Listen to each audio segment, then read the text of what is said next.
राजधानी रायपुर में चल रही शिवपुराण के कथावाचक पंडित प्रदीप महाराज ने प्रेस वार्ता में कहा कि वे एक पुष्टि मार्गीय संप्रदाय से ताल्लुक रखते हैं।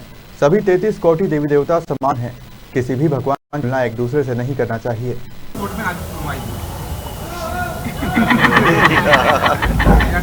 ज्ञानवापी शिव महापुराण की कथा भी काशी में हुई थी। हमने उसमें भी कहा है कि शिव शिव है। विश्व केवल भारत नहीं, पूरे विश्व की भूमि को कहीं से भी खोदेंगे उसमें कंकर शंकर निकलेगा जरूर। ये सारी मूर्तियों का निर्माण तो बाद में हुआ है, जब द्वापर आया, त्रेता आया, सतयुग आया, तब इन मूर्तियों का निर्माण हुआ है बाकी की।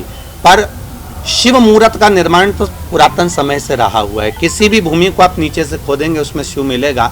ये कुछ भी नहीं था केवल सनातन धर्म के सिवाय और सनातनी के सिवाय। तो हम तो ये जानते हैं कि निर्णय बाबा ही देगा और निर्णय बाबा के पक्ष में ही रहेगा। महाराज जी, ये कथा से जुड़ा सवाल है, चढ़ाकर देखिए, मजा आएगा। शिव बाबा की कृपा है। एक लोटा जल से महत्व है। माता पार्वती जी शंकर भगवान को जल चढ़ाती थी। सती मैया ने भी शिव जी को जल चढ़ाया है। अब भगवान गणेश जी महाराज, श्री हनुमंत लाल जी, भगवान राम जब अयोध्या से चले थे, लंका तक गए हैं, बीच मार्ग में उन्होंने जितनी भी जगह रुके हैं वहाँ शिवलिंग का निर्माण करा है, जल समर्पित करा है। उस जल का महत्व केवल इतना सा नहीं है कि जल अपन ने चढ़ाया। जिस जल को हम शिव जी पर चढ़ा रहे हैं उसमें हमारे हृदय का भाव जुड़ा हुआ है। हम पहले ऐसा होता था कि जब व्यक्ति को दुख होता था तो वो नयन से, अश्रु से भगवान के चरण धोता था। उस भाव को हमने इस जल से लिया है कि अपने दिल की बात अपन कितने अंदर से कचोटे गए हैं, कितना तकलीफ अपने जीवन में है, तो जल के माध्यम से अपन शिव जी से अपने हृदय की बात कर दें। इसलिए सारी समस्या का हल एक लोटा जल। पंडित जी, एक सवाल है, से आप क्या कहना चाहेंगे? छत्तीसगढ़ में स्थिति अभी धर्मांतरण के मामले लगातार बढ़ रहे हैं। धर्मांतरण कराने वाले और करने वालों को आप क्या संदेश देना चाहेंगे? धर्मांतरण के लिए तो पहले मैं ये कहना चाहूँगा कि जो धर्मांतरण करवा रहे हैं या धर्मांतरण के लिए लोगों को कह रहे हैं कि इस धर्म को छोड़ दो, उस धर्म को छोड़ दो, हम तो कहना चाहेंगे पहले उनके पिताजी और माताजी से पूछ के आओ वो कौन से धर्म के थे। मूल तत्व वहाँ है। आज जो धर्मांतरण करा रहे हैं, संकल्प दिला रहे हैं, पहले उनके दादा परदादाओं से पूछा जाए कि उन्होंने कभी शिव मंदिर में गए थे, राम मंदिर में गए थे कि नहीं गए थे, कभी अगरबत्ती लगाई कि नहीं लगाई, सोमवार मंगलवार का व्रत करा कि नहीं करा। जब उनके पूर्वज उसको मानते हुए आ रहे हैं और आज के बच्चे अगर खड़े होकर संकल्प दिला दें कि आप इस धर्म को ना पूजिए या सनातन धर्म से दूर हट जाइए, तो ये उनकी विपरीत बुद्धि है। ये उनको, वो खुद नहीं कर रहे हैं, ऊपर से कहीं प्रेशर आकर उनसे कराया जा रहा है। ये वो खुद भी नहीं चाहते कि हम संकल्प दिलाते समय वहाँ खड़े रहें या संकल्प दिलाएं। ये ऊपर से प्रेशर है और इतना उनकी जेबों में माल रख दिया जाता है कि उनको प्रेशर में आकर वो धर्मांतरण कराना ही पड़ता है। पंडित जी, एक सवाल ये है,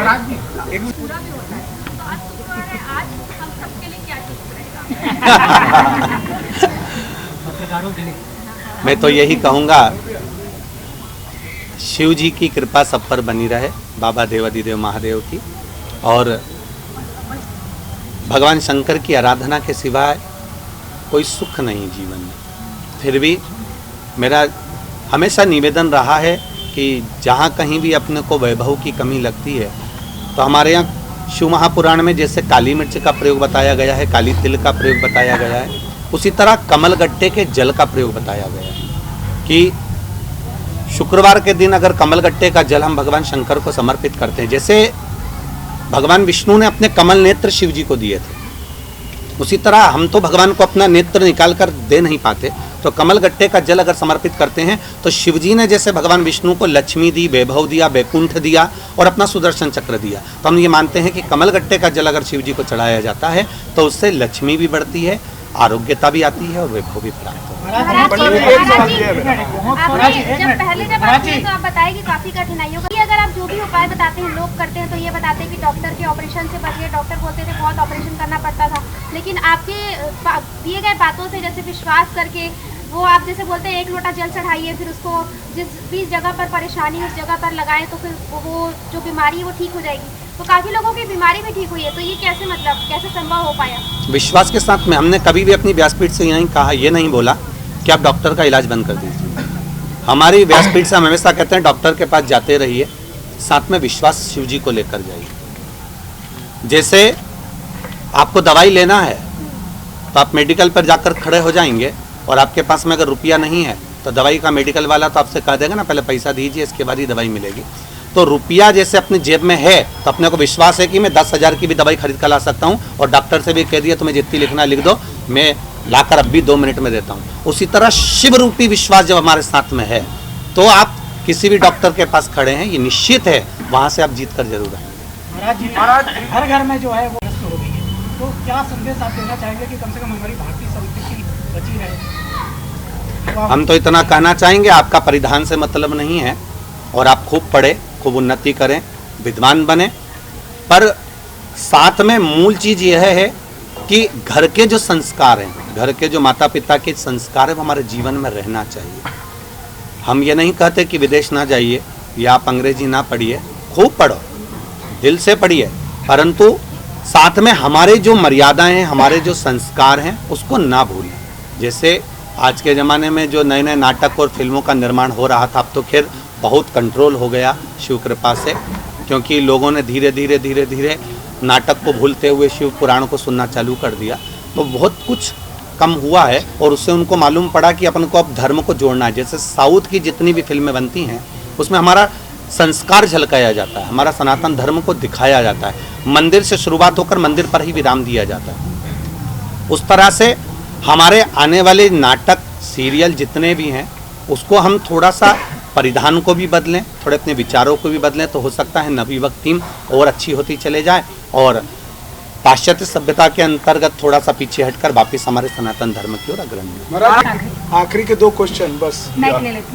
बच्चों का जो जीवन है वो माता पिता पर आधारित है और माता पिता का जीवन बच्चों पर आधारित है। हमारा तो इतना कहना रहेगा कि जो माता पिता अपने बच्चों को पढ़ा रहे हैं, खूब अच्छे कॉलेज स्कूल में पढ़ाएं, पर साथ में अपने संस्कारों को भी देते रहें, जिससे आने वाले समय में उनको दुख ना हो, कष्ट ना हो, तकलीफ ना हो। महाराज राजनीति की राजनीति देखा है, छत्तीसगढ़ की राजनीति को किस रूप में देखते हैं? राजनीति में धर्म रहा हुआ है पूर्व से ही, ऐसा नहीं है कि राजनीति में धर्म नहीं रहा। जब हमारे दशरथ जी महाराज राज सिंहासन पर बैठते थे, जनक जी बैठते थे, तो उनके साथ में उनके गुरु भी बैठते थे। अर्थात कहीं पर भी राजनीति हो, चाहे वो केंद्र से हो, चाहे हमारे छत्तीसगढ़ की हो, चाहे मध्य प्रदेश की हो, अगर राजनीति के साथ में धर्म के अनुसार राजनीति को अग्रण्य बढ़ाया जाएगा तो ये निश्चित है कि आने वाला समय और राज्य और राजा सुखी रहेगा। ये निश्चित।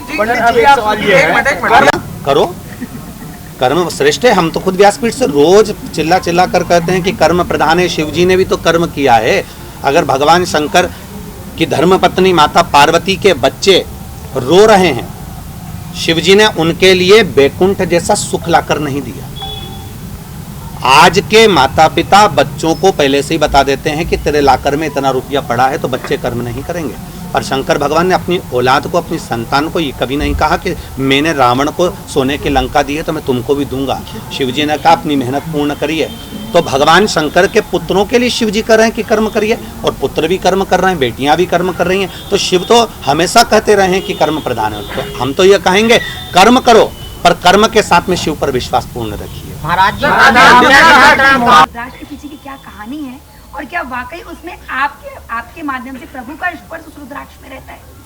शिव महापुराण में जैसे रुद्राक्षों का वर्णन करा गया 1 मुखी से 14 मुखी तक, स्कंद पुराण में 21 मुखी तक रुद्राक्षों का वर्णन है। सारी दुनिया में जो रुद्राक्ष प्राप्त होते हैं वो नेपाल से आया हुआ प्राप्त हो जाता है, पर गंडकी के तट का जो रुद्राक्ष है वो रुद्राक्ष हमको औषधि देता है।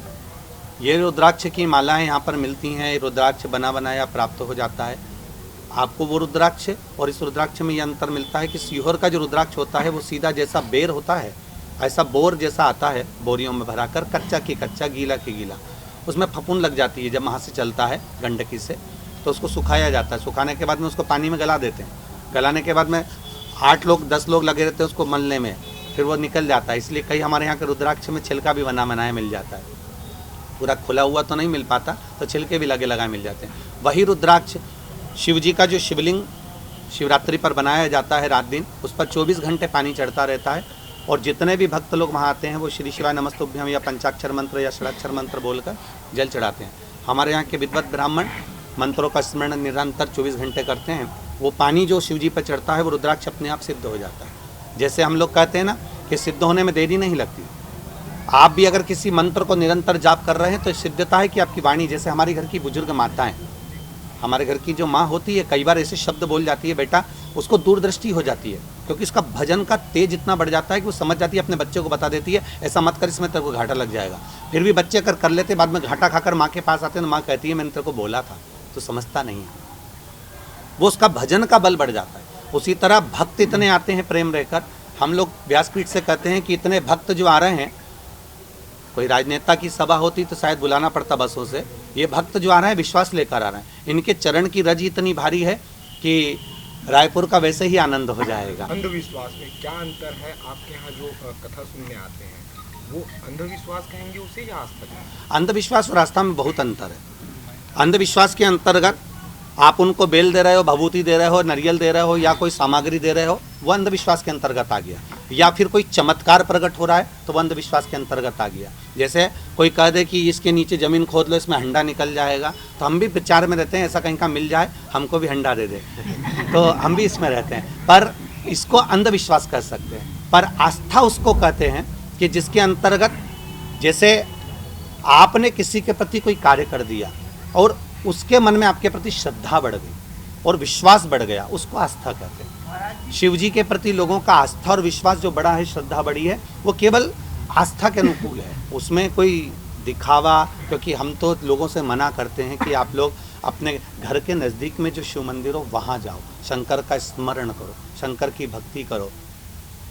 दूर दूर जाकर शिव की आराधना करते हो कि वहाँ का शिवालय श्रेष्ठ है, वहाँ जाना है, वहाँ जाना है, उससे ज़्यादा अपने नज़दीक का जो शिवालय है उसको इतना श्रेष्ठ कर लो, पूजन कर कर कर, इतना अनुष्ठान कर कर कर कि लोग वहाँ जुड़ने लगे, और जुड़ने लगे तो आनंद हो जाएगा। भागवत कथा में कितना अंतर मानते हैं? शिव महापुराण और भागवत कथा में अंतर तो अब वेद व्यास जी ने जो पुराणों की रचना करी है, सभी पुराण श्रेष्ठ हैं, ऐसा कोई पुराण नहीं जो नीचा और ऊंचा हो। उस पुराणों में वेद व्यास जी ने श्रीमद् भागवत की भी जब रचना करी तो शुरुआत में शिव भगवान का ही वर्णन किया है। रामचरितमानस की भी रचना करी तो उसमें भी शंकर जी का वर्णन करा। तो पुराण हमारे यहाँ, हमारे सनातन धर्म के लिए सभी एक बराबर है। हमारे यहाँ सनातन धर्म में हम कभी नहीं कहते कि राम श्रेष्ठ हैं, कि कृष्ण श्रेष्ठ हैं, कि शिव श्रेष्ठ हैं। सनातन धर्म के अंतर्गत 33 कोटि देवताओं का अगर वर्णन आया है तो सभी की श्रेष्ठता मानी गई है। यहाँ पर विराजमान जैसे सभी पत्रकार बंधु हैं, कौन का चैनल बड़ा है या कौन का अखबार बड़ा है उससे मतलब नहीं, पत्रकार मतलब पत्रकार, तो सब एक जाजम पर बैठेंगे तो उसका एक आनंद ही दूसरा आता है। उसी तरह वेद और पुराण शास्त्र भी हमारे यहाँ बराबर का क्रम बताते हैं कि एक जाजम पर इसको रखा जाए। महाराज जी प्रथम बार बहुत अच्छी बात है, हम भी चाहते हैं, हमने अपने व्याख्यानों में ये चीज़ कही है कि किसी भी तरह से सनातन भाई जागे और सनातन धर्म अग्रण्य रहे। आज चारों तरफ इसको तोड़ने वाले लगे हुए हैं।